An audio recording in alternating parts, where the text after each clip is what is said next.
Hi everyone, my name is Tuğçe. I'm part of the Growth Lab team. I'm responsible for Oxbridge and medical school applications, includes veterinary applications as well. And today I'm not going to explain you how to apply for veterinary courses in the UK. However, if you have a veterinary degree from outside of the UK, or if you're already working as a veterinary surgeon, how to validate your degree and how to actually practice veterinary, become a veterinary surgeon in the UK.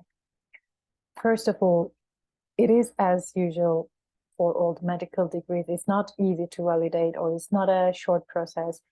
It's a long process to follow. That is why it's very, very important and necessary to know what you need from the beginning so that you can prepare yourself in the best way. And for the veterinary degree validation or examinations that you have to take, there are certain dates that you need to keep in mind. So let's start. Qualifications from outside the UK and EU will need to sit and pass the statutory membership examination in order to be accepted onto register. Register means that you register with the Royal College of Veterinary Surgeons to practice as a veterinary surgeon in the UK.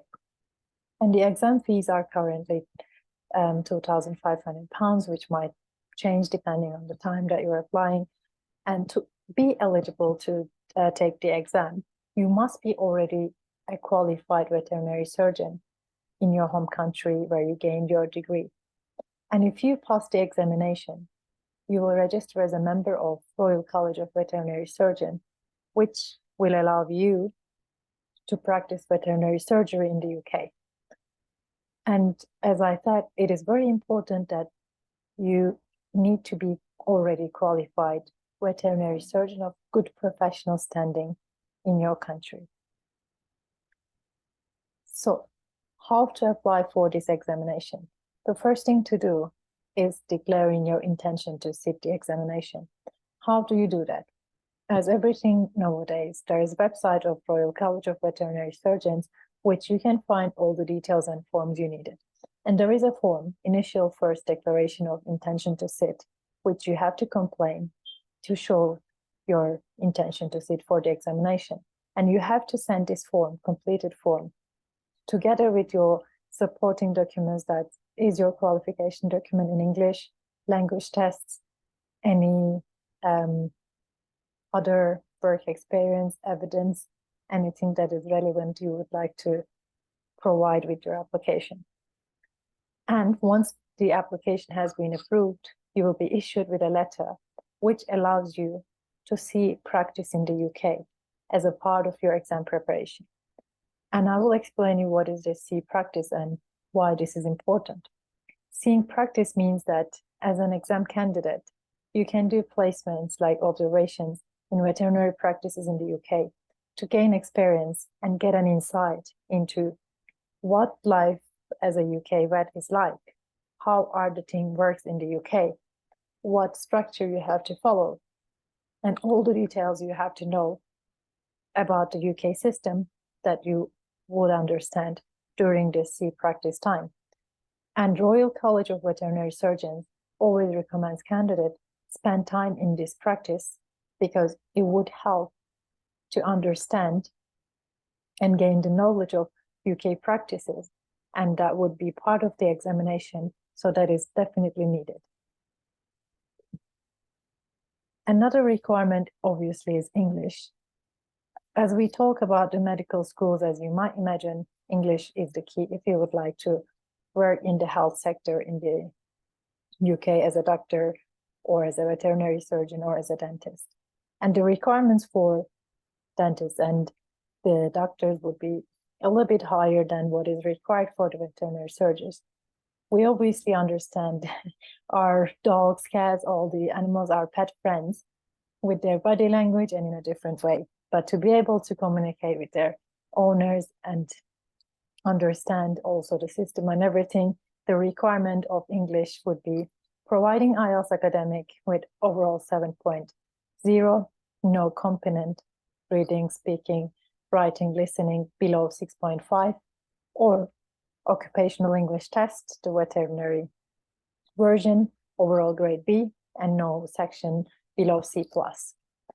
And to get these level of English, you have to be really fully prepared for either IELTS Academic or the OET, because the levels asked are still quite high for a non-native speaker. And sitting for the exam, you have submitted the completed declaration form, and then everything has been approved, so you would be then eligible to sit in the next examination. To sit in the next examination, you have to apply for the exam between 1st of October until 14th of January. And as a part of the exam process, all the candidates must provide evidence of their good professional good standing, which we mentioned in the beginning.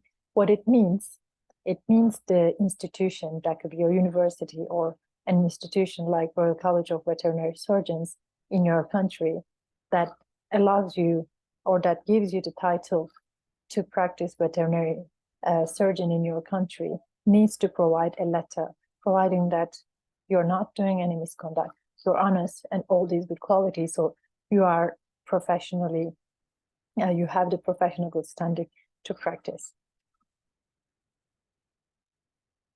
And the statutory membership examination. So it has the written part, which is made up of multiple choice questions, testing the 3 clinical domains: companion animal, animal parts, production animal, including veterinary public health, and acute.